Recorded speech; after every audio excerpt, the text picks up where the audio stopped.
pagi, selamat datang dalam rumah Tuhan. Hari ini kita masuk dalam rumah Tuhan, kita mau bersuka cita, kita memuji, menyembah Tuhan, kita menikmati hadirat Tuhan.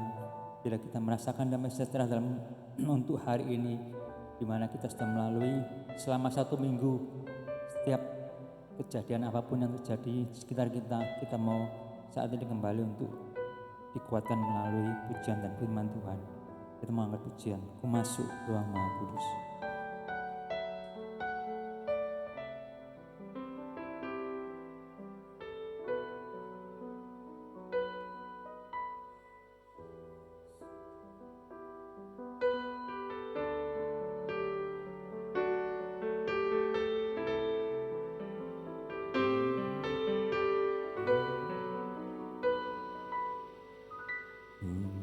Masuk ruang Maha Kudus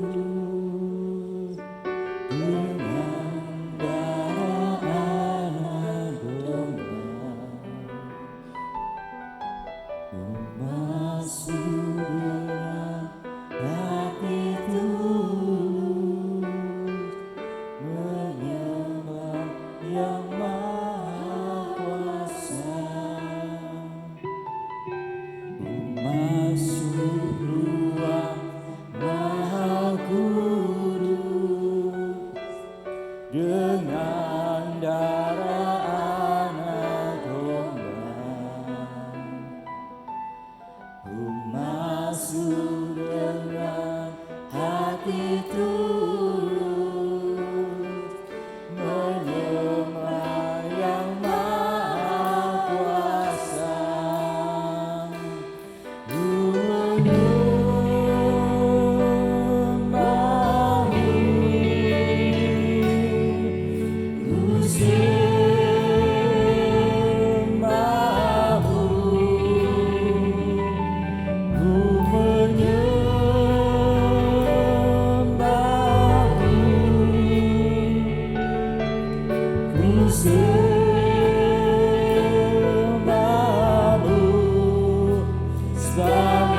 Sungguh Tuhan, ku sembah Kau ya Bapa. Ku sembah Kau ya Bapa. Sembah Kau ya Tuhan. Buktikan saudara-saudara bangkit berdiri. Dalam hidupku selalu ku sembah Kau,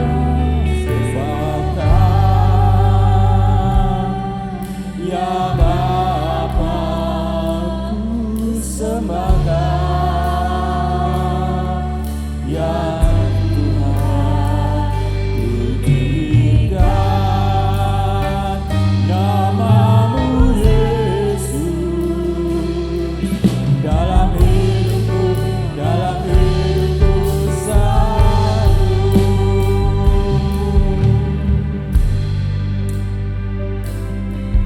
di hadapan hadirat-Mu ya Bapa.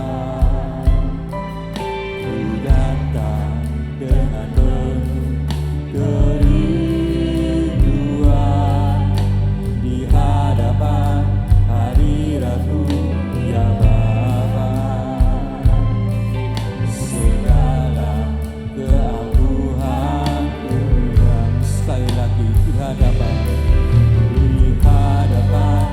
hadirat-Mu ya Bapa.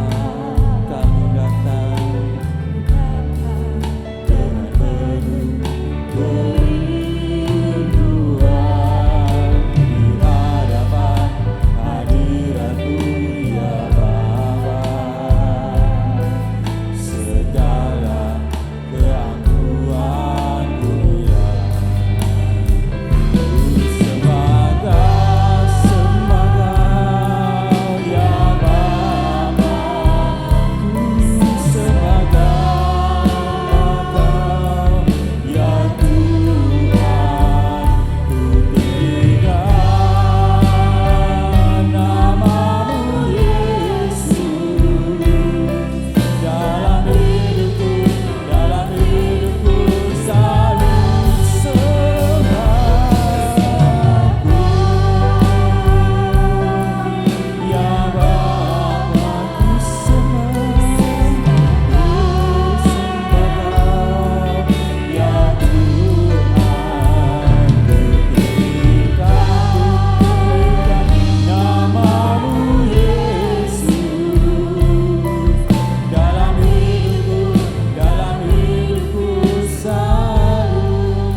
ya Bapa, sembahlah Dia. Ya Tuhan, tinggikan nama-Mu. Nama-Mu Yesus. Dalam hidupku selalu sekali lagi ku sembah ya Bapa, ku sembah ya Tuhan,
kasih Tuhan atas setiap berkat-Mu bagi kami. Kami sudah memuji, muliakan nama-Mu, berkati setiap kami lebih bersuka cita, memuji, memuliakan nama-Mu. Terima kasih Bapa, haleluya, amin. Shalom saudara, shalom, kita tetap semangat di hari Minggu, kita bersuka cita, ada kesempatan untuk beribadah, kita bisa menikmati baik Tuhan, sebab hari ini adalah hari yang sudah dijadikan Tuhan. Kita mengangkat pujian ini.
Permasalahan kita. Sebentar kita akan masuk dalam firman Tuhan dan juga sebelumnya kita mau berikan persembahan yang pertama dan pujian ini.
Musim akan selalu berganti.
Haleluya. Terima kasih Tuhan. Satu hari yang indah Tuhan telah sediakan bagi kami semua jemaat-Mu di tempat ini. Tuhan Yesus, pagi hari ini kembali kami akan merenungkan kebenaran firman-Mu. Urapi hamba firman-Mu, urapi setiap hati jemaat-Mu yang rindu, haus dan lapar akan firman-Mu. Biarlah firman-Mu boleh bertumbuh dalam setiap hati anak-anak-Mu di tempat ini. Terima kasih Tuhan. Kami percaya Tuhan yang beracara di tempat ini. Kami mau tundukkan hati kami kepada otoritas kebenaran firman Tuhan. Di dalam nama Tuhan Yesus, mari kita yang siap mendengar firman Tuhan, kita berkata, amin. Shalom. Bapak Ibu yang dikasihi Tuhan, perkenalkan saya Pendeta Chandra. Saya bernaung dalam gereja Betani Nginden. Terima kasih atas waktu yang disediakan. Saya bisa melayani di tempat ini buat Ibu Gembala, buat Anda semua jemaat di tempat ini. Saudara, perkenalkan saya ini dikaruniai 3 orang anak. Yang paling besar cewek, nomor 2 cewek lagi, terus cowok. Yang cowok itu masih kelas 1 SMA, sedangkan yang 2 itu sudah bekerja. Dan yang cewek-cewek 2 itu semua lulus cum laude dan beasiswa. Semua karena Tuhan. Nanti satu waktu akan saya ceritakan pengalaman hidup saya. Bagaimana saya selalu menerima berkat Tuhan, kasih karunia Tuhan, mujizat Tuhan. Nanti satu waktu akan, kalau saya diizinkan untuk melayani kembali di tempat ini, akan saya ceritakan. Saudaraku, hari ini tema khotbah saya ambil dari merdeka dari belenggu pikiran. Di mana bulan ini masih bulan Agustus ya. Kemarin kita merayakan 17 Agustus. Dan tadi perjalanan ke sini, rumah saya di Menganti, Gresik. Saya tadi lewat Margomulyo itu banyak pawai masihan. Dan minggu lalu saya dengan Pak Kris juga dari pelayanan dari Bondowoso, dari Jember Bondowoso, perjalanan ke sana juga macet, banyak pawai. Kita lihat untuk memperingati kemerdekaan bangsa kita, semangatnya itu berkobar-kobar, menyala-nyala, merdeka, merdeka. Hari ini kita merasakan kemerdekaan yang sudah dimerdekakan oleh pahlawan-pahlawan pendahulu kita. Saudara, merdeka dari apa? Merdeka dari penjajahan. Kita tahu bangsa Indonesia kita dijajah Belanda 350 tahun, dijajah Jepang, Inggris, Portugis, banyak yang menjajah dan tertekan secara fisik. Secara head to head kita waktu itu berjuang dengan musuh yang kelihatan. Penjajah berperang, merdeka atau mati. Kalau tidak membunuh ya dibunuh waktu dalam medan perang, saudaraku. Nah, setelah kemerdekaan ini, saudaraku, apakah saudara dan saya saat ini sudah benar-benar merdeka? Merdeka dalam artian merdeka yang semerdeka-merdekanya. Padahal kita ini sudah dimerdekakan oleh Tuhan Yesus. Yuk kita renungkan kebenaran firman Tuhan dalam 2 Korintus 10 ayat 3 sampai 6. 2 Korintus 10 ayat 3 sampai 6. Demikian firman Tuhan, kita baca bergantian. Saudara, saya baca yang ganjil, saudara nanti yang genap ya. 2 Korintus 10 ayat 3. Memang kami 2 Korintus 10 ayat 3 saudara. Nah, memang kami masih hidup di dunia, tetapi kami tidak berjuang secara duniawi.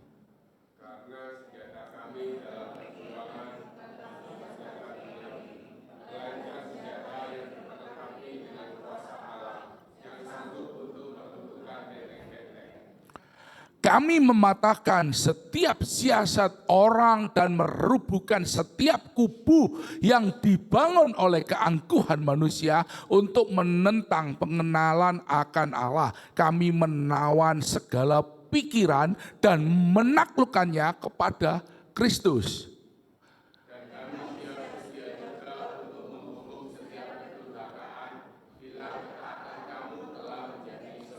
Amin. Demikian firman Tuhan. Saudaraku, dikatakan kami akan menaklukkan pikiran kami kepada pikiran Kristus. Karena kami akan menghancurkan semua benteng-benteng. Saudara, saat ini musuh kita ini musuh yang tidak kelihatan. Kalau waktu kita zaman perang dulu tahun 45 dan sebelumnya zaman revolusi, musuh kita jelas, musuh Belanda, musuh Jepang, musuh Portugis, Inggris.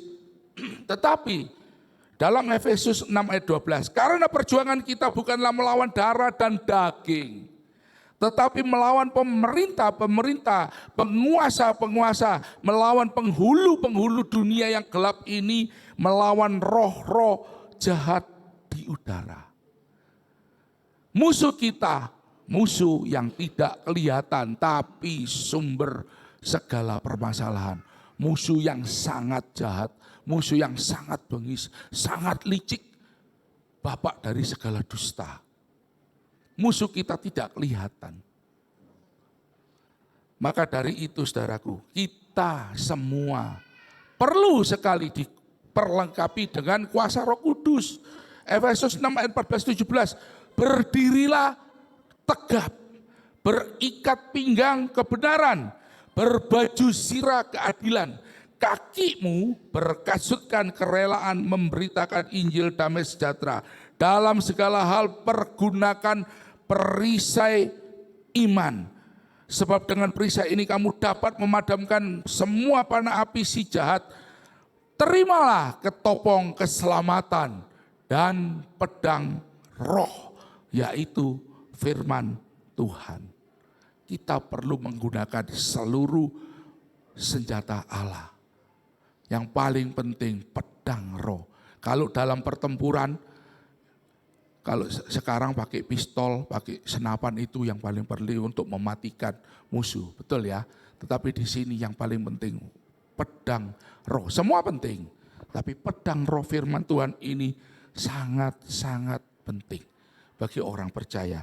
Dikatakan kita merubuhkan benteng. Tadi dikatakan merubuhkan benteng-benteng. Sebetulnya saudaraku, benteng itu apa sih? Benteng itu suatu tempat, suatu bangunan yang dibuat untuk menahan serangan musuh. Kita tahu ada benteng, tembok raksasa, tembok di China yang begitu panjang. Itu untuk menghalau serangan orang Mongol, serangan tentara-tentara dari luar sana. Terus ada, kalau ke Makassar mungkin tahu, benteng Rotterdam, betul ya. Ada lagi yang paling terkenal dengan kisah heroiknya, benteng Masada. Benteng Masada itu di Israel. Benteng Masada yang dibangun oleh Raja Herodes. Dan di sana benteng itu dikuasai, singkat cerita, benteng itu dikuasai oleh tentara Romawi. Ada seorang Yahudi, Sikari, yang namanya Sikari, merebut benteng itu dan memporak-porandakan isi benteng itu. Dengan dilawan sehingga dikuasai benteng itu oleh Sikari namanya. Orang orang Romawi pakai politik untuk merubuhkannya, dia tidak berperang. Benteng tadi dikelilingi, dikerahkan, kalau tidak salah 1.500 pasukan Romawi dikelilingi di seluruh benteng, menghambat pasokan makanan. Sehingga orang di dalam benteng tadi khawatir, bingung. Waduh, bagaimana, apa yang akan saya makan nanti? Kebingungan, khawatir. Sehingga diceritakan dalam sejarah mereka sempat kanibalisme, memakan temannya yang meninggal. Dan waktu itu sudah tidak ada harapan, dibunuh semua, dibakar, jaranya seluruh benteng habis. Jadi untuk mengalahkan benteng tadi ternyata cuma dibikin khawatir. Tidak ada pergolakan, tidak ada perlawanan fisik, perang maksudnya. Tetapi benteng tadi dipagari, diintimidasi, dibikin khawatir. Saudaraku, demikian dengan iblis, dengan si jahat. Padahal kita ini dikatakan kita sudah merdeka, betul ya? Kita sudah merdeka, merdeka semerdeka-merdekanya. Tapi seringkali kita ini dikuasai oleh pikiran khawatir. Dikasih benteng sama si jahat. Seolah-olah tubuh ini merdeka. Tetapi pikiran ini, waduh masih khawatir dan khawatir. Khawatir inilah strategi utama si jahat untuk menghancurkan kita semua anak-anak Tuhan. Untuk melemahkan kita, mengalahkan orang-orang percaya. Khawatir inilah yang dipakai sebagai benteng dari si jahat tadi. Padahal firman Tuhan dalam Matius 6 ayat 25 sampai 33. Karena itu aku berkata kepadamu, jangan khawatir akan hidupmu, apa yang hendak kamu makan minum. Jangan khawatir akan tubuhmu, akan apa yang hendak kamu pakai. Bukankah hidup itu lebih penting dari makanan dan tubuh lebih penting dari pakaian? Pandanglah burung-burung di udara, yang burung-burung di langit yang tidak menabur dan tidak menuai dan tidak mengumpulkan bekal dalam lumbung, namun diberi makan oleh Bapamu yang di sorga. Bukankah kamu melebihi burung-burung itu? Tuhan katakan jangan khawatir. Burung aja itu loh dipelihara oleh Tuhan. Tetapi Tuhan juga mau kita ini meresponnya benar. Bukan dalam artian, wah aku dipelihara Tuhan kok kita malas-malasan. Tidak. Burung untuk mendapat makanan dia harus terbang dari sarangnya. Harus mencari makanan. Sehingga dia dapat makanan untuk memberikan pada bayi-bayi anak-anaknya di sarangnya tadi. Dengan penuh resiko dia keluar dari sarang. Bukan, kita tidak pernah lihat Tuhan yang baik, Tuhan yang maha sempurna, yang maha agung itu memberi makan pada burung itu langsung dikirim dari surga makan ke anaknya. Tidak. Tuhan tidak pernah mengirim, mohon maaf, berkat kita segepok uang di depan rumah kita tiba-tiba segepok uang ada. Tidak. Tetapi kita perlu mengusahakannya. Tuhan tidak pernah membuat sarapan nasi goreng yang enak, roti bakar yang enak di pagi hari untuk suami dan anak-anak kita untuk bekal ke sekolah, untuk bekal bekerja. Tidak, tetapi ada tangan seorang istri yang memasak, yang menyediakannya. Jadi bagian kita lakukan, ya. Bagian kita lakukan, tapi dengan rasa mengucap syukur, jangan khawatir. Burung aja dipelihara, dalam artian kita juga berusaha. Bukan kita cuma duduk diam manis, nanti nunggu kiriman. Tidak, bukan seperti itu. Siapakah di antara kamu yang karena kekhawatirannya dapat menambah sehasta saja dalam jalan hidupnya? Kekhawatiran tidak menambah apa-apa, tetapi kekhawatiran malah menjadi beban pikiran kita. Kalau kita pikirin terus bisa menjadi sakit. Mengapa kamu khawatir akan pakaian? Perhatikan bunga bakung di ladang yang bertumbuh tanpa bekerja, tanpa memintal. Namun aku berkata kepadamu, Salomo dalam segala kemegahannya tidak berpakaian seindah salah satu bunga itu. Jadi demikian Allah mendandani rumput di ladang yang hari ini ada besok dibuang. Tidakkah ia akan lebih lagi mendandani kamu, hai orang yang kurang percaya? Kita lihat bunga, kita lihat rumput. Bunga itu kalau waktu mekar itu seger, bagus. Tidak bertahan lama kok. Mungkin 2 hari sudah layu, kering, hilang. Tetapi Tuhan katakan kita itu akan didandani sama Tuhan. sedemikian rupa bagi kita yang percaya dengan hati yang mengucap syukur. Kita akan dipelihara Tuhan sempurna. Sebab itu jangan kamu khawatir. Dan kamu berkata, apa yang aku makan, apa yang aku minum, apa yang aku pakai, itu dicari bangsa yang tidak mengenal Tuhan. Ini ayat emas, mungkin banyak saudara yang tahu, yang suka sekali.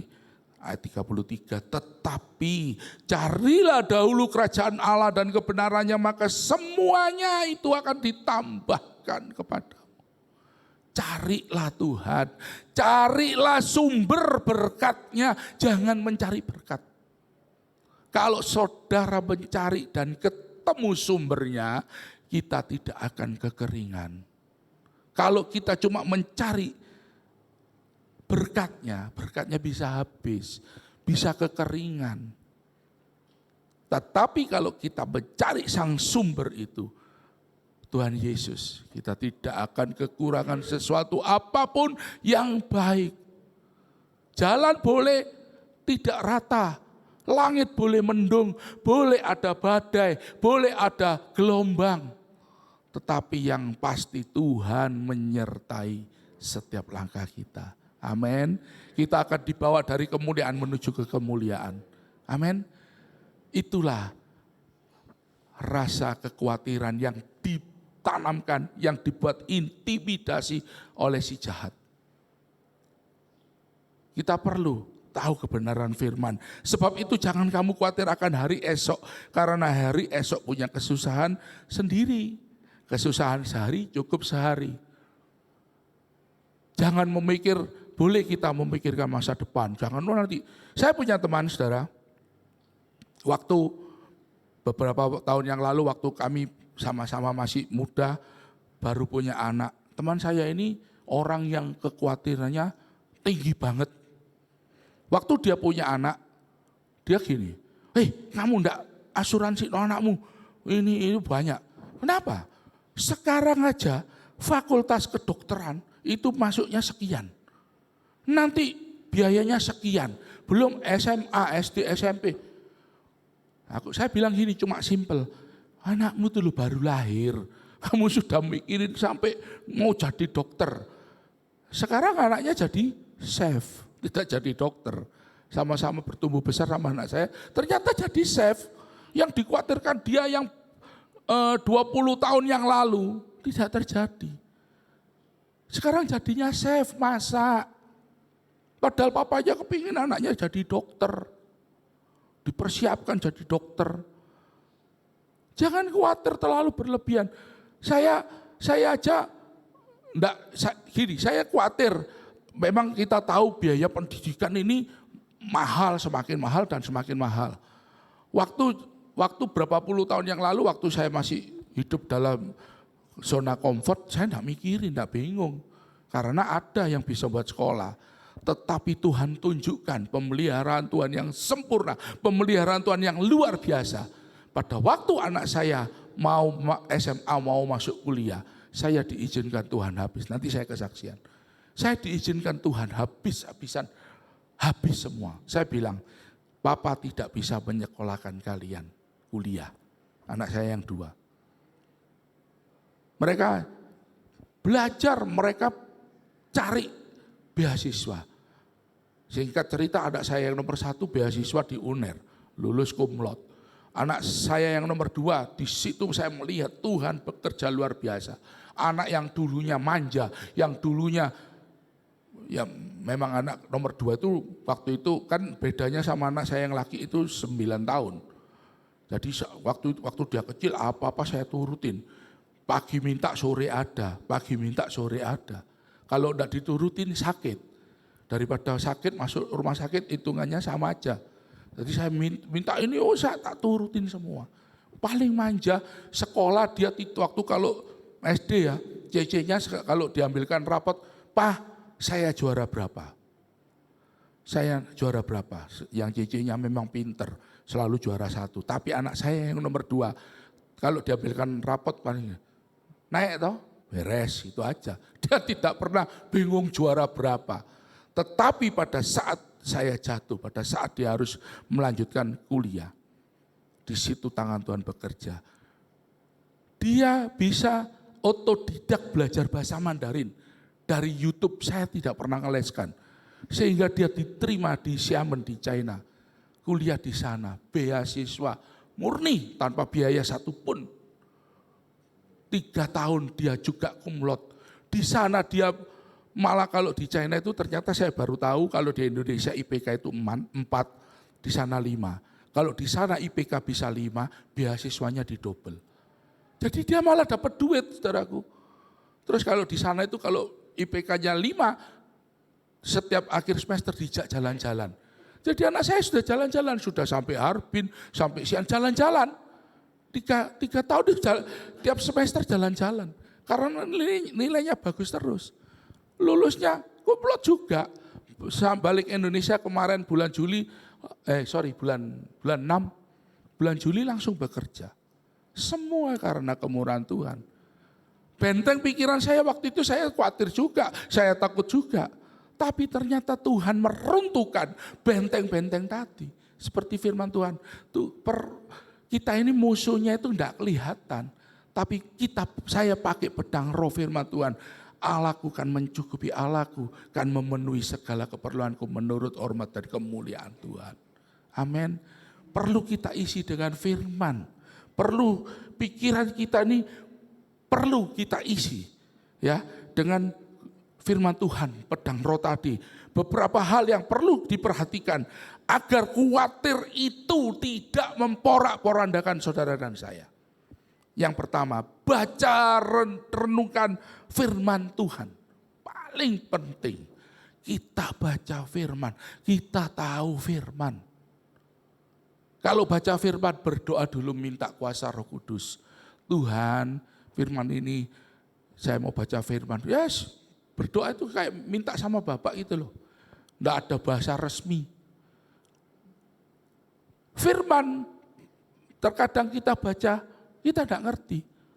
Saya aja baca firman, saya tidak sekatam Om Kris. Om Kris baca ayat, wah hafal di luar kepala. Wah, kalau itu Alkitab berjalan, saya akui. Saya tidak. Saya baca Alkitab aja baru 8 kali. Katam 8 kali dari Kejadian Wahyu. Banyak yang saya terkadang tidak hafal, tidak ngerti. Tidak apa-apa saudaraku, kita baca. Tidak ngerti, baca aja terus. Kejadian terus baca aja. Saya dulu sehari 10. Habis gitu turun tambahan 7. Terus 5, saya pertahankan naik lagi 7. Satu hari 7 pasal. Baca aja terus Kejadian Wahyu, Kejadian sampai Wahyu.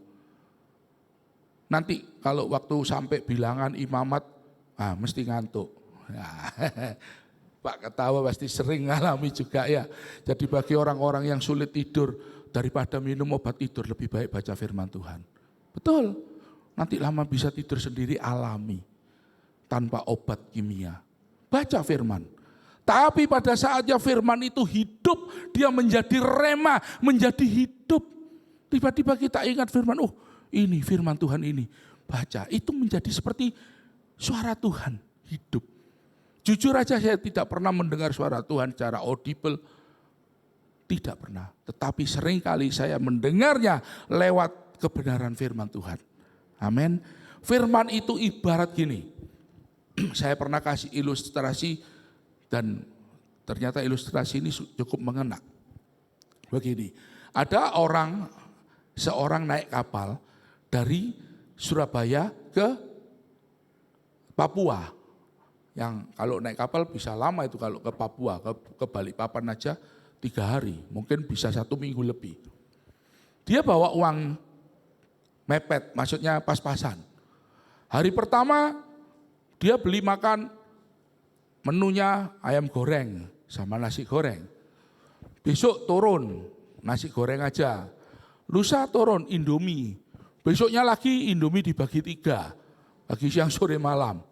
Setelah itu puasa dan sakit karena tidak makan. Teman sekamarnya melihat, di kapal itu kan banyak orang ya. Loh, Pak kenapa kok sakit? Iya, saya belum makan. Loh, kenapa belum makan? Uang saya habis untuk beli nasi goreng Indomie tadi. Loh, Pak, mana tiketnya? Tiket kapalnya Bapak mana? Ini tiketnya. Di belakangnya ini loh. Bisa ngambil makan, ikut saya ke kantin. Bapak mau pilih apa makanan, bebas di situ. Ada ayam goreng, ada nasi goreng tadi. Loh, saya tidak punya uang. Enggak, itu loh. Tiketnya Bapak itu include, sudah dapat makan. Loh, saya tidak tahu. Beberapa hari ini saya pakai uang pribadi untuk beli makan di kantin. Ya mahal Pak, kantinnya di kapal. Waduh, uang saya sudah habis. Makanlah dia. Saya kasih tahu, orang yang tidak baca firman, seperti Bapak itu tadi.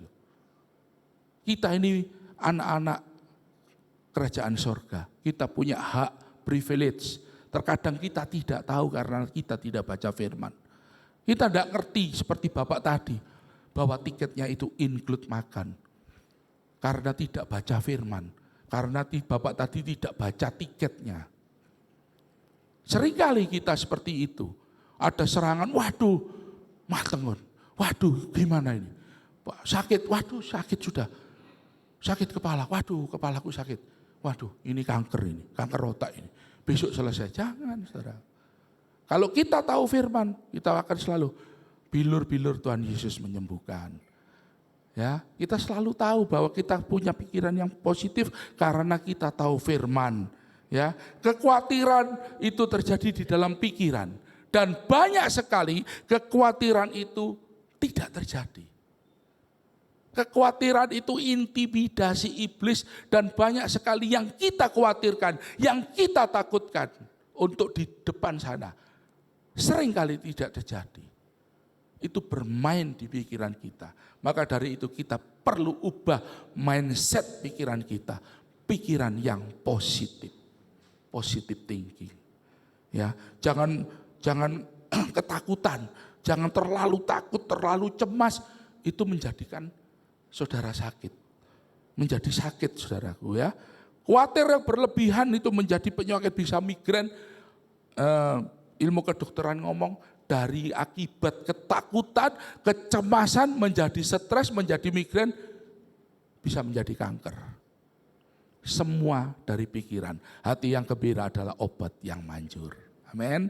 Hati yang bersukacita, hati yang gembira, itu obat. Bersukacitalah senantiasa di dalam Tuhan. Amin. Maka dari itu kita baca firman. Yang kedua, hidup dan matimu dikuasai oleh lidah. Lidah ini tajam. Lidah ini ada kuasanya. Ya. Perkataan firman, perkataan yang positif. Misalnya, Bapak Ibu bangun pagi, saudara bangun pagi, jangan terus gini, aduh boyokku sakit hari ini, aduh kepalaku sakit. Setiap bangun pagi, saudara perkatakan itu, hari itu juga sehari itu akan sakit kepala, sakit boyok. Perkatakan, saya sehat. Saya diberkati Tuhan, saya berharga di mata Tuhan, saya biji mata Tuhan. Amin. Perkatakan perkataan firman. Firman timbul dari pendengaran. Maka dari itu, saya dulu waktu dalam keadaan di titik nadir, saya setiap pagi bangun di kaca dulu saya tunjuk diri saya di kaca. Kamu orang diberkati Tuhan, kamu orang diberkati. Benar saudara. Seperti orang gila, ya enggak apa-apa. Gila dalam Tuhan enggak apa-apa, itu lebih asik. Saya berkatakan, kamu orang diberkati Tuhan. Kamu orang sukses. Padahal kenyataannya hancur-hancuran. Tetapi saya kuatkan hati saya. Kamu orang diberkati Tuhan. Jadi perkataan saya, perkataan yang positif. Perkataan yang bangun. Jangan mengutuki orang. Wah, jangan suka ghibah, jangan suka menjelek-jelekan orang. Jangan. Berkati karena lidah kita ini ada kuasa. Kita punya kuasa, lidah ini ada kuasanya. Kalau kita selalu menggemahkan yang negatif, yang buruk, nanti akan terjadi yang seperti itu. Perkataan yang positif, yang membangun, yang memberkati. Amin. Yang ketiga, harapanmu hanya kepada Tuhan Yesus. Harapanmu hanya kepada Dia. Jangan berharap kepada manusia. Manusia ini mengecewakan nanti.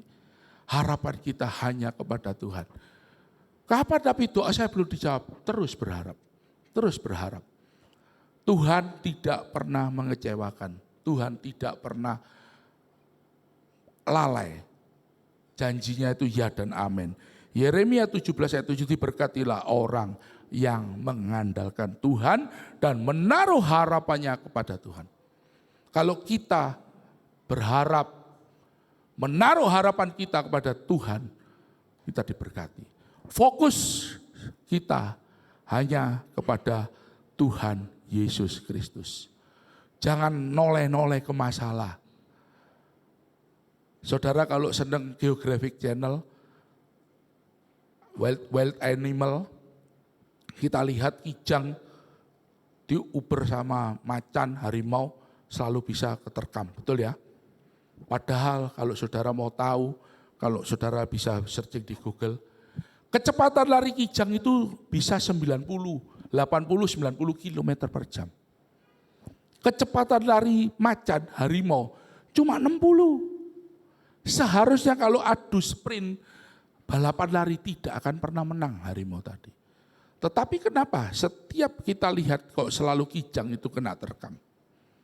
Ternyata kijang itu kalau lari, kalau diuber harimau, dia selalu noleh ke belakang. Dia selalu lihat, waduh tambah dekat takut ya. Waduh tambah dekat lagi takut. Di mana yang larinya tadi 90 km per jam atau 80, turun jadi 75. Takut lagi, cemas, turun lagi jadi 70. Noleh lagi, takut lagi, turun lagi jadi 60 sehingga sama. Tetapi harimau selalu fokus pada mangsanya. Fokus terus, larinya konstan terus, walaupun 60, konstan terus, lari terus. Sehingga di pada titik saat tertentu kena terkam. Kita anak-anak Tuhan.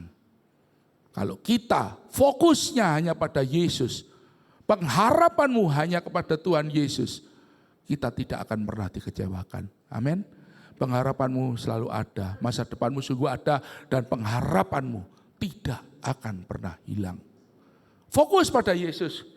Dia tidak pernah sedetik pun meninggalkan kita. Namanya Immanuel, yang selalu menyertai kita. Mazmur 23 dikatakan, dalam lembah kekelaman pun aku tidak takut. Dalam lembah bayang-bayang maut pun Tuhan ada. Tuhan itu tidak selalu menyertai kita hanya dalam waktu kita senang. Dalam waktu susah, dalam waktu kesedihan, Dia ada. Tetapi mindset kita yang selalu seringkali salah. Pikiran kita yang selalu seringkali salah akan Tuhan. Seolah-olah Tuhan itu jahat. Suatu ketika ada kisah orang yang berjalan sama Tuhan, dikatakan, ini ilustrasi ya. Dia berjalan di pantai, dia lihat dua tapak kakinya, dan di sebelah aja dua tapak kakinya Tuhan Yesus. Jalan, dikatakan, Tuhan senangnya Engkau selalu menyertaiku, ada dua tapak kaki. Satu ketika ada masalah yang berat, ada badai hidup, dia mulai ngomel, mulai komplain sama Tuhan.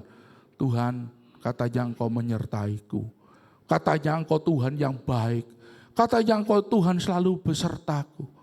Saat ini aku lihat Tuhan, tapak kaki ini cuma tinggal satu pasang. Engkau di mana Tuhan? Engkau kemana Tuhan? Pada saat tidak enak kok Tuhan ninggalkan. Tuhan ngomong gini, anakku, kamu salah. Kamu salah pikir. Dua tapak yang kamu lihat itu tapak kakiku. Lah terus tapak kakiku kemana Tuhan? Kamu tidak mampu melewatinya. Saat ini kamu tak gendong. Amin. Orang itu menangis, ampun Tuhan. Ternyata Tuhan baik. Kita digendong loh sama Tuhan. Kita digendong, tidak dibiarkan jalan sendiri karena Tuhan tahu kamu tidak mampu jalan sendiri. Maka dari itu diberkatilah orang yang mengandalkan Tuhan. Amin. Diberkati orang yang mengandalkan Dia. Jangan taruh harapanmu kepada yang lain. Jangan taruh pengharapanmu di luar Tuhan Yesus. Percayalah hidupmu yang bersandar kepada Tuhan, yang memperkatakan firman, benteng-benteng kekhawatiran ini akan dirobohkan dengan iman percaya kita kepada Dia. Ucapkan terus imanmu, ucapkan terus perkataan iman. Tuhan bekerja di luar batas pemikiran. Apa yang tidak pernah dilihat mata, tidak pernah didengar telinga, tidak pernah timbul dalam hati, pikiran kita, itu Tuhan sediakan. Amin. Penyediaan Tuhan sangat-sangat luar biasa. Penyediaan Tuhan tidak terpikirkan. Kalau saya disuruh kesaksian tentang semuanya hal itu, mungkin sampai nanti sore, banyak kesaksian saya. Pengalaman hidup saya bersama Dia. Pengalaman bersama Yesus. Tuhan tidak pernah sekalipun itu loh meninggalkan, tidak pernah sekalipun sudah kamu jalan sendiri, tidak pernah.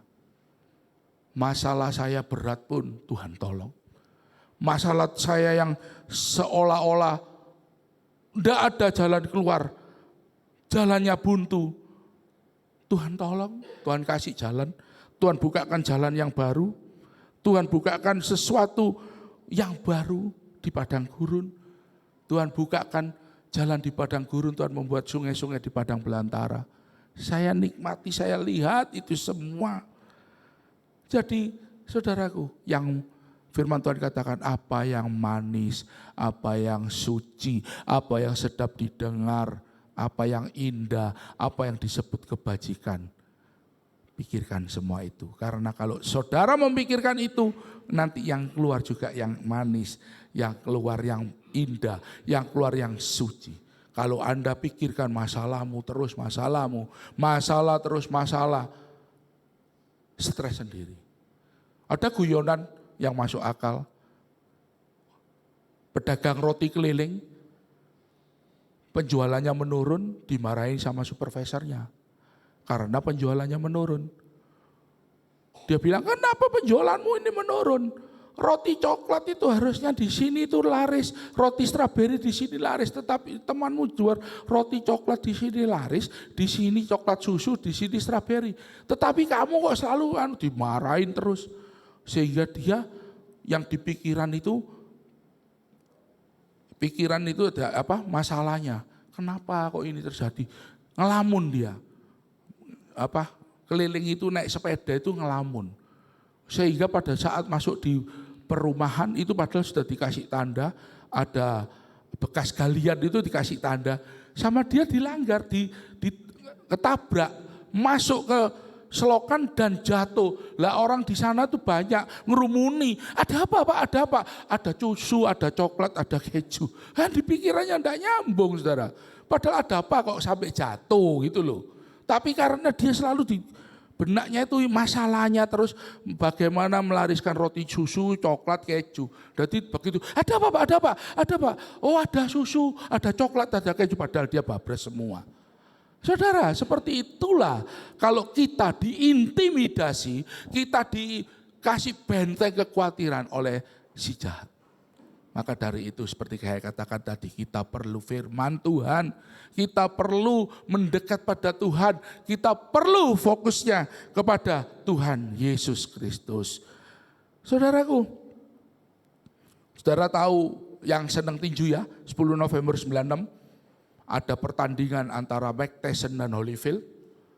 Kita tahu saat itu Mike Tyson tidak terkalahkan, 1 kali pukul jatuh, paling lama 3 ronde. Holyfield yang gede itu pun keder, takut. Dan Mike Tyson waktu itu di propaganda, apa kamu Sehingga pada waktu masuk pertandingan, waktu pertanding itu ya, si Holyfield ini ketakutan sebetulnya. Tetapi dia selalu memperkatakan firman Filipi 4:13. Segala perkara dapat kutanggung di dalam Dia yang memberi kekuatan kepadaku. Filipi 4:13. Sampai sama dia ditaruh di ayat firman Tuhan ini di sablon di celananya. Sebetulnya dia ketakutan. Takut dia hadapi Tyson. Tetapi dia selalu perkatakan. Ini kesaksiannya Holyfield ya. Kesaksiannya Evander Holyfield. Dia selalu ngomong, segala perkara dapat kutanggung di dalam Dia yang memberikan kekuatan kepadaku. Dan kita tahu Mike Tyson tumbang KO sama Holyfield. Kenapa? Karena pikirannya, mindsetnya dirubah. Mindsetnya yang khawatir tadi dirubah menjadi positif. Dan dia perkatakan perkataan firman, pedang roh, firman Tuhan. Hasilnya berubah. Hasilnya kita tahu bersama, Holyfield yang menang. Karena firman Tuhan, karena mindsetnya diubah. Saudara, hal-hal yang tidak mungkin, hal-hal yang seolah-olah tidak bisa terjadi, itulah benteng dari si jahat. Hal-hal yang seolah-olah yang kita tidak bisa lakukan. Mana mungkin saya bisa, mana mungkin saya dapat, saya cuma begini saja, saya tidak punya daya. Saya akan kasih satu ilustrasi ya, saya kasih biar saudara lebih paham. Bentar ya.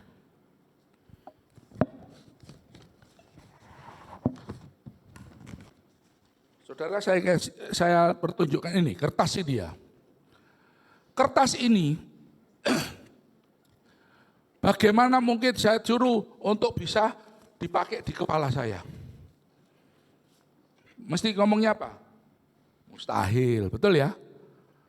Mustahil kan, kertas segini masuk di kepala ya, apa caranya? Betul tidak? Inilah pikiran kita, mustahil, tidak bisa. Tidak mungkin, mana bisa kertas segini bisa dibuat topi. Wong ini sama kepalanya aja lebih gedean kepalanya. Ya, saya tunjukkan. Sebentar ya saudara.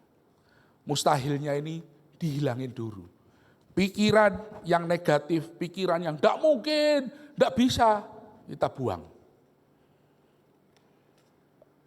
Saya buang mustahilnya.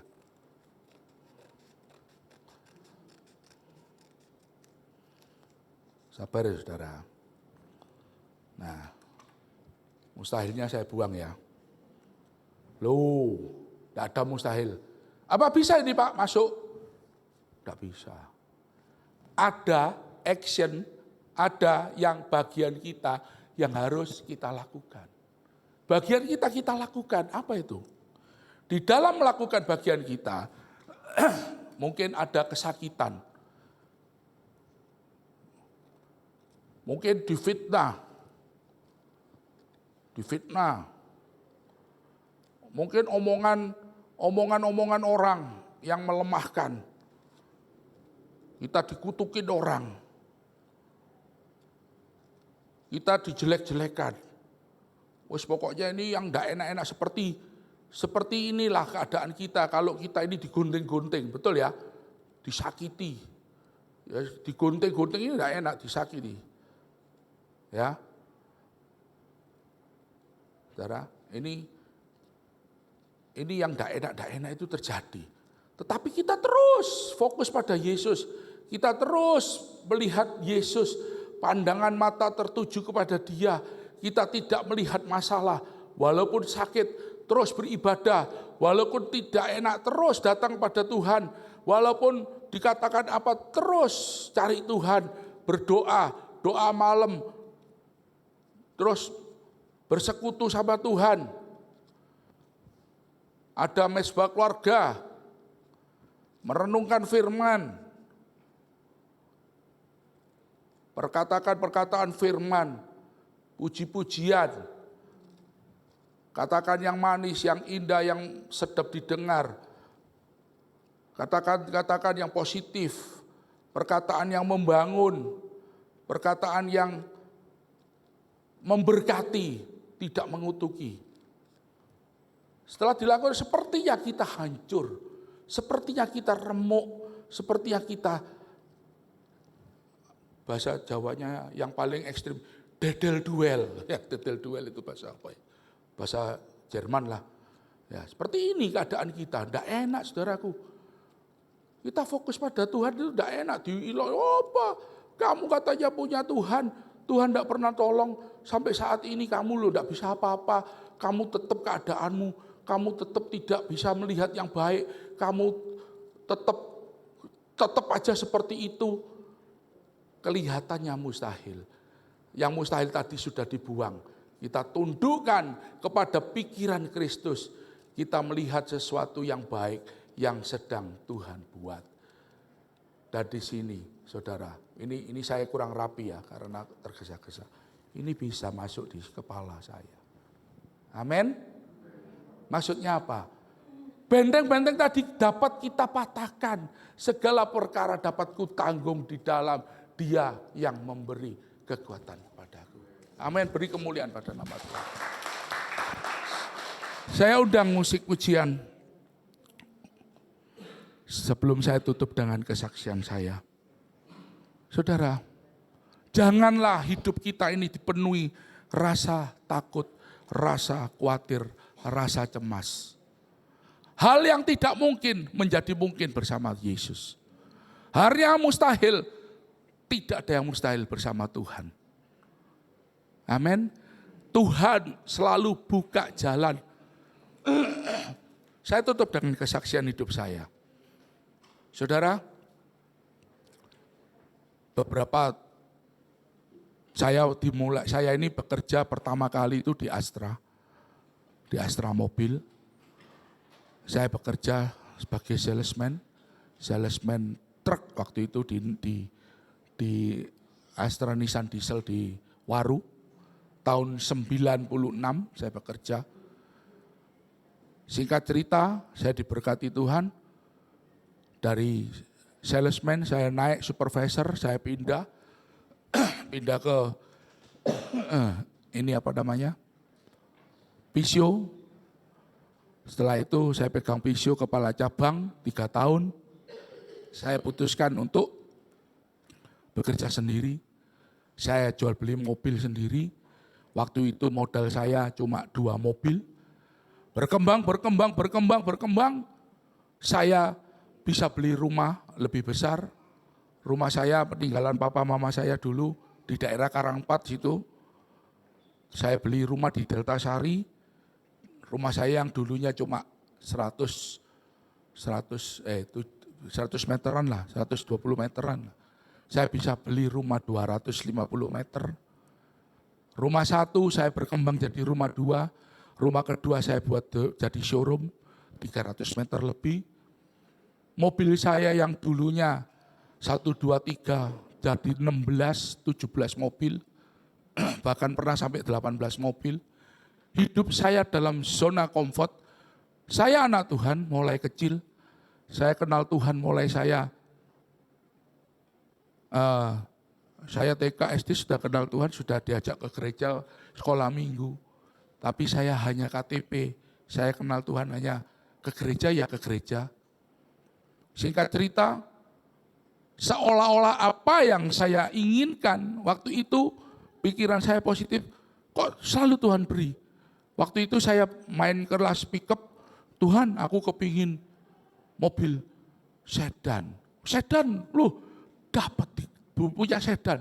Saya kepingin waktu itu, yang terakhir saya masih ingat, Tuhan misalnya aku bisa punya Fortuner untuk jual beli. Wah, Fortuner gagah Tuhan. Sorry saudara ya, saya masih kedagingan waktu itu, memang saya masih belum bertobat. Saya masih cuma ke gereja aja biasa. Wah, aku kalau naik Fortuner gagah Tuhan. Mohon maaf, gebet cewek-cewek lagi. Itu yang di pikiran saya. Dan terjadi saudara. Saya kecantol kuntilanak wewe gombel, sehingga tidak karu-karuan hidup saya di luar Tuhan. Hancur-hancuran pada saat itu berkat ada, banyak berkat, tapi hidup saya untuk orang Cina ngomong tiong puasi. Kalau tiong tidak karu-karuan, iya bener, tiong puasi tok isine, duit dapat, jalan sendiri dapat, tapi saya tidak pernah mikirin kerjaan, saya mikirin bagaimana saya selalu bersama kuntilanak saya, ke sana kemari sampai ke luar negeri, sampai saya belikan apartemen, saya belikan mobil. Ternyata saya ini anak Tuhan. Ternyata saya ini biji mata Tuhan. Tuhan menyesa orang yang dianggap anak dan kuhajar. Menyesa dan kuhajar. Maksudnya apa? Saya dihajar Tuhan. Karena saya anaknya. Kalau anaknya tonggo, Tuhan tidak ngurus mungkin. Karena saya anak Tuhan. Saya dihajar. Saya digebukin Tuhan. Untung saya tidak stroke melet-melet. Tetapi saya dihajar dalam segi ekonomi saya.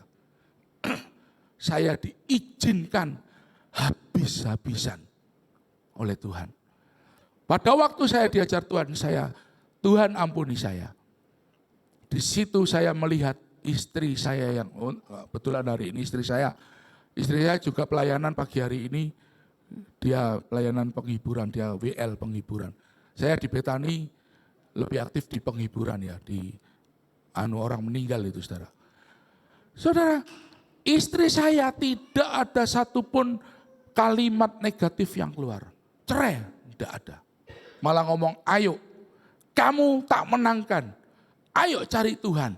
Komunitasmu harus baik. Maksudnya kita pelayanan. Singkat cerita saya pelayanan di Betani. Saya tidak ada kenal satu orang pun. Saya tidak kenal pendeta, tidak kenal siapapun. Pelayanan, pokoknya murni melayani. Dan saya mau. Waktu saya melayani Tuhan, saya sekolah Alkitab. Sekolah lagi.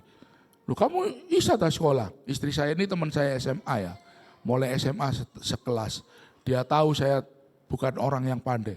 Oh kamu sekolah lulus, saya pas-pasan mau sekolah lagi. Saya dulu selalu nyontoh istri saya. Seulangan PR selalu nyontoh. Saya berusaha duduk satu bangku supaya bisa nyontoh. Benar saudara. Saya SMA itu selalu ranking 3. Bukan sombong, dari belakang. Ranking 3, benar. Saya selalu ranking 3 dari belakang, saya tidak pinter. Tetapi pada waktu saya kerja, saya hitung-hitungan bunga, hitung-hitungan lisi itu di luar kepala. Ini DP berapa ini? Tidak pakai kalkulator. Ini kali gini-gini. DP sekian, angsuran sekian. Di luar kepala, benar. Dan saya diberkati Tuhan waktu itu. Tetapi saya cuma mencari berkat. Berkat dan berkat. Saya tidak mencari sang pemberi berkat.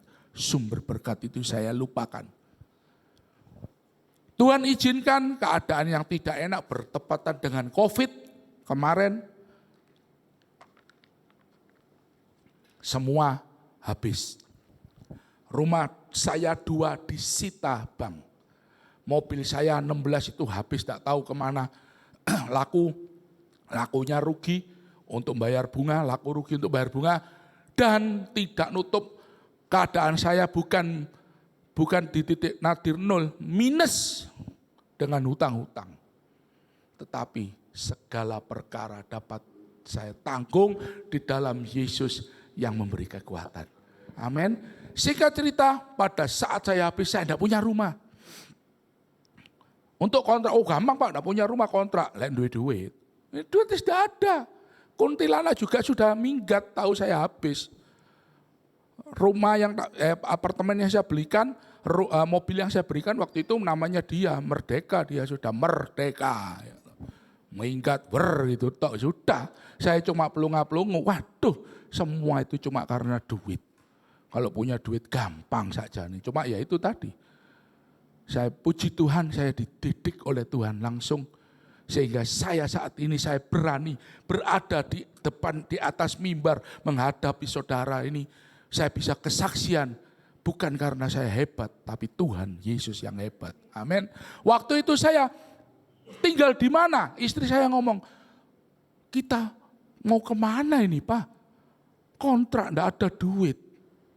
Gimana ini?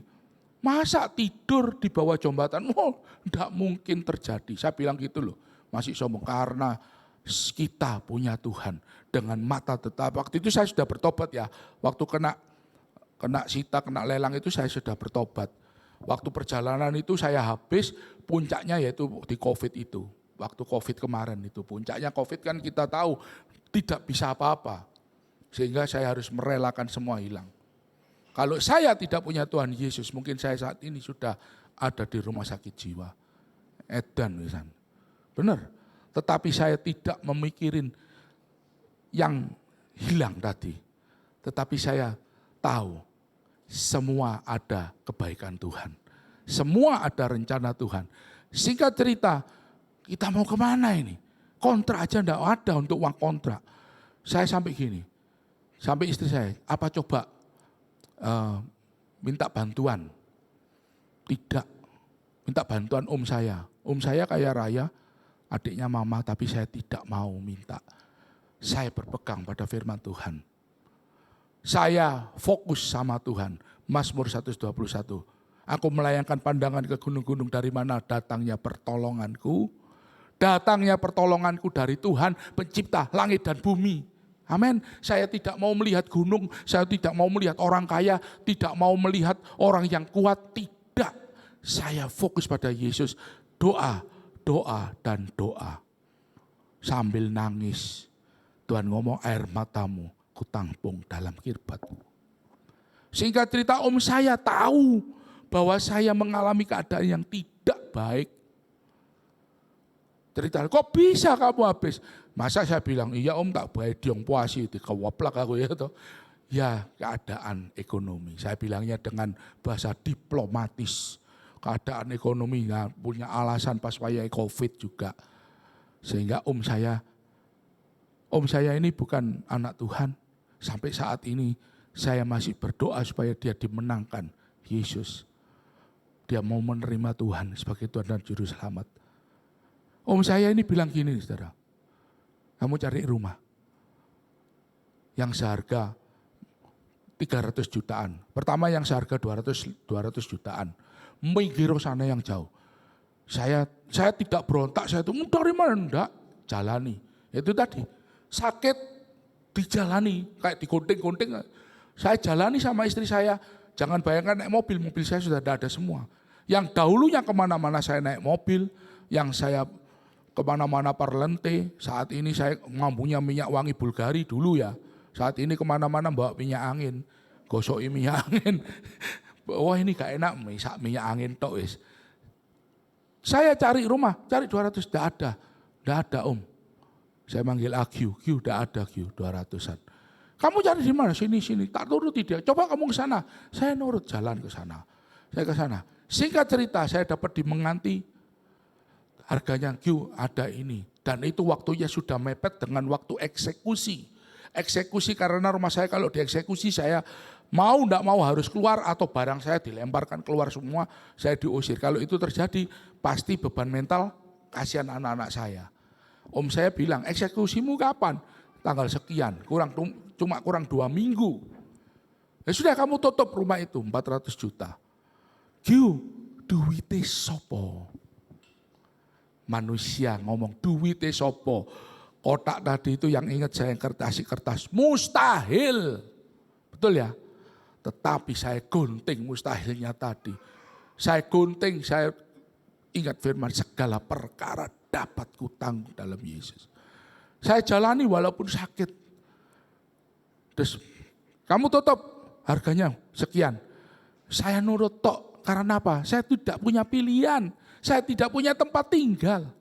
Singkat cerita dibayar jebret.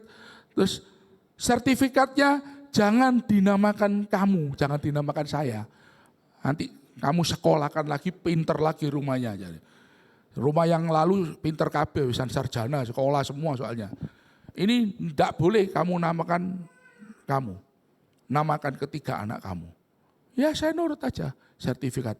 Saya itu tanya, Q, gimana bayar? Dia cuma diam. Begitu sertifikat jadi, Saya sudah harus pindah ya, pokoknya saya pindah gitu aja. Yang penting saya ada tempat berteduh. Sertifikat jadi saya dikasih. Saya kasihkan kembali sertifikatnya. Saya harus bayarnya bagaimana atas rumah ini. Saya saat ini tidak bekerja. Atau saya ikut bekerja sama UQ. Enggak, aku enggak mau terima pekerjaan. Enggak mau terima, maksudnya kalau ponaan sendiri nanti jadi polemik. Nah terus teman, kamu simpan yang baik. Itu dari QQ. Kamu tidak utang. Itu kalau tidak Tuhan Yesus tidak bisa loh saudara. Benar enggak? Tuhan bisa mengubah hati siapapun dia.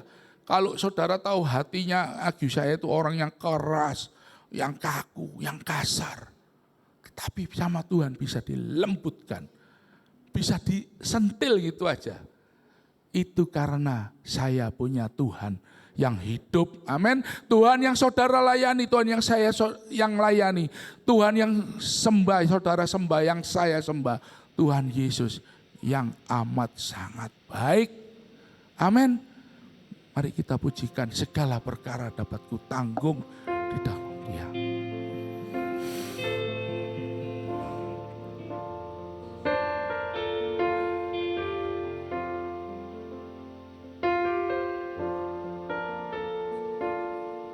Segala perkara dapat ku tanggung di dalam Dia yang memberi kekuatan. Tuhan Yesus penolong dan sahabat. Tetap percaya Tuhan setia. Mari bangkit berdiri. Segala perkara dapat ku tanggung di dalam Dia yang memberi kekuatan. Tuhan Yesus penolong dan sahabat. Tetap percaya Tuhan setia. Tetap percaya Tuhan setia. Tetap percaya Tuhan setia. Mari kita sembah. Terima kasih Tuhan. Engkau Tuhan yang baik. Engkau Tuhan yang ajaib. Segala perkara dapat kami tanggung dalam Engkau Yesus. Biarlah mata kami tertuju padamu. Biarlah kami melihat Engkau Tuhan. Haleluya, haleluya, Yesus. Kami percaya Tuhan, Engkau yang menemukan kami. Kami bernaung dalam kepakan sayap-Mu Yesus. Terima kasih Tuhan. Haleluya, haleluya.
kasih Yesus. Haleluya. Haleluya. Terima kasih Tuhan. Terima kasih. Biarlah hati kami limpah dengan ucapan syukur. Terima kasih Tuhan. Terima kasih atas firman-Mu. Tuhan, kami percaya segala perkara dapat kami tanggung di dalam Tuhan Yesus yang memberi kekuatan kepada kami semua jemaat-Mu di tempat ini. GPDI Sion Tuhan. Kami percaya Engkau lawat anak-anak-Mu di tempat ini, jemaat-Mu di tempat ini. Biarlah kami mencari sang sumber berkat itu. Kami tidak mencari berkat-Mu Tuhan, kami mencari sumber berkat. Kami percaya Tuhan bersama-Mu kami cakap melakukan segala perkara. Tuhan, khawatir kami letakkan di bawah kaki Yesus. Biarlah kami berjalan bersama Tuhan dari kemuliaan menuju kemuliaan. Tuhan, kami percaya saat ini yang sakit Tuhan sembuhkan dalam nama Yesus. Yang berbeban berat Tuhan beri kelegaan di dalam nama Yesus. Yang mengalami jalan buntu Tuhan bukakan jalan di dalam nama Yesus.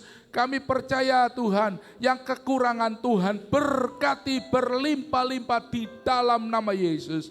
Keadaan kami datang tidak sama pada saat kami pulang karena kami sudah diberkati. Kami diberkati firman Tuhan, kami diberkati diperlengkapi dengan pedang roh yaitu firman Tuhan.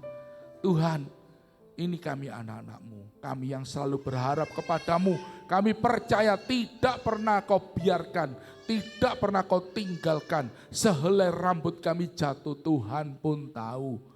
Terima kasih Tuhan, terima kasih. Kami mengucap syukur, kami bangga punya Tuhan seperti Tuhan Yesus. Terima kasih Bapa Surgawi, kami mengucap syukur, kami berterima kasih. Di dalam nama Tuhan Yesus Kristus, mari kita semua yang sudah diberkati firman Tuhan, kita bersama berkata, amin. Tuhan Yesus memberkati. Selamat pagi. Puji Tuhan, saudara. Satu kebenaran firman Tuhan pagi hari ini kita terima secara luar biasa. Biar ini menjadi kekuatan bagi kita. Saudara, hari-hari ini pun kita mungkin khawatir dengan keadaan negara kita. Tapi kita juga sama-sama berdoa supaya Tuhan juga berkuasa memberikan pertolongan bagi negara kita. Amin saudara. Kita mau tundukkan kepala kita berdoa bagi bangsa dan negara kita. Bapa di surga, Allah yang kami sembah dalam nama Tuhan Yesus. Pagi hari ini Tuhan, bersama-sama dengan umat-Mu kami menyatukan hati kami. Kami menangis Tuhan, melihat keadaan negara kami hari-hari ini. Demonstrasi, kerusuhan, kerusakan, intimidasi sedang terjadi. Tuhan, kami merendahkan diri di bawah kaki-Mu dan kami meminta belas kasihan-Mu Tuhan. Karena kami tahu Engkau cinta Indonesia. Engkau tidak akan biarkan penguasa-penguasa di udara ini menguasai negara kami Tuhan.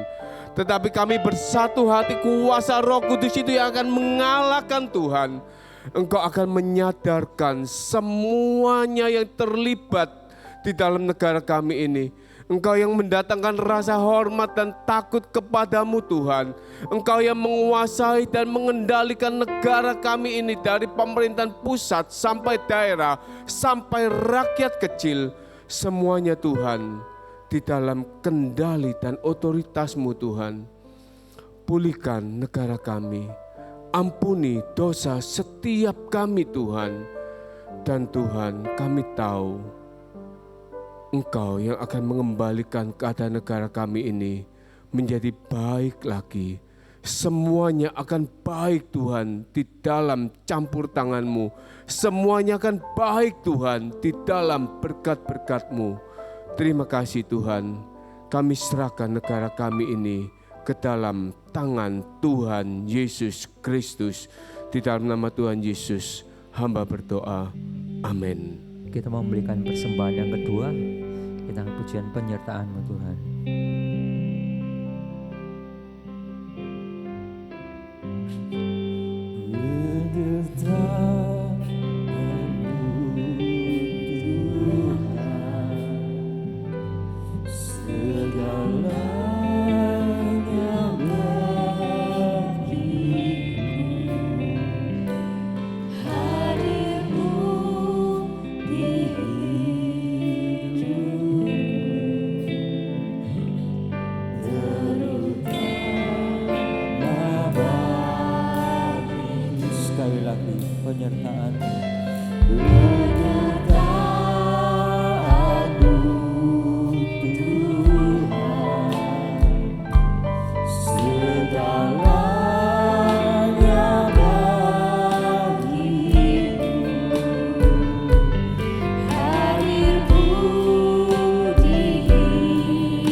kasih Tuhan, terima kasih. Satu pagi yang indah bagi kami Tuhan. Kami telah Tuhan mendapatkan makanan firman, taburan firman dari hamba-Mu. Ya Tuhan, biarlah firman-Mu mendapat tempat di hati jemaat-Mu semua, supaya jemaat pulang Tuhan, tetap Tuhan firman itu Tuhan mereka ingat dan mereka renungkan di rumah masing-masing ya Bapa. Berkati hamba-Mu yang sudah tabur firman-Mu, Engkau pakai hidupnya makin hari makin berkenan. Berikan pembukaan dan pengurapan-Mu dan limpahnya Bapa, sehingga hamba-Mu melayani dimanapun menjadi berkat. Juga seluruh keluarganya, istri, anak-anaknya, orang tuanya, Tuhan berkati semuanya ya Bapa. Terima kasih Tuhan, berkati negara kami Indonesia. Tuhan tolong campur tangan Tuhan, berikan kedamaian. Walaupun ada demo-demo Tuhan, biarlah berjalan dengan damai ya Bapa. Tidak ada kerusuhan ya Tuhan. Engkau campur tangan semuanya ya Tuhan. Terima kasih Bapak, berkati pemain musik, berkati song leader dan singer Tuhan. Berkati seluruh jemaat-Mu ya Bapak. Kami teringat juga untuk keluarga Pak Mus, Ibu Nunu maupun Tuhan untuk Rio Tuhan, mereka yang mendapatkan berkat anak, berkat cucu. Tuhan campur tangan dari keluarga ini Bapa. Engkau lindungi cucu-cucunya Tuhan. Engkau campur tangan Tuhan supaya nama-Mu selalu diingat dan dipermuliakannya. Berkati usaha pekerjaan mereka ya Bapa. Tuhan, Engkau berkati seluruh jemaat-Mu ya Tuhan. Jemaat yang dikasihi Tuhan. Jika Engkau sungguh-sungguh mendengarkan suara Allah-Mu dan melakukannya dengan setia di dalam setiap segi kehidupan-Mu, maka diberkatilah Engkau pada waktu masuk rumah Tuhan. Diberkatilah Engkau pada waktu keluar dari rumah Tuhan. Diberkatilah kesehatan-Mu. Diberkatilah keluarga-Mu. Diberkatilah usaha pekerjaan-Mu. Diberkatilah usaha di dalam studi-Mu ya Bapa. Engkau juga lindungi ya Tuhan cucu kami, Jesselyn Tuhan yang ada di Amerika. Engkau lindungi cucu kami Tuhan, Jaja yang ada di Jakarta. Tuhan lindungi kedua cucu kami ini Tuhan. Kau campur tangan, kiranya Tuhan memberkati kedua cucu kami ini dengan tubuh sehat. Bapa di surga, terima kasih. Mari jemaat yang dikasihi Tuhan, kita akan pulang dengan membawa damai sejahtera dari Allah Bapa. Cinta kasih pemeliharaan Tuhan Yesus, persekutuan dalam kuat kuasa Roh Kudus ada menyertai kita semuanya. Dalam berkat nama Tuhan Yesus Kristus, yang percaya katakan amin.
Dari keluarga Rio.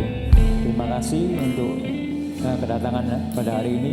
Biar kita minggu depan mulai beribadah lagi untuk menikmati berkat Tuhan. Haleluya. Amin.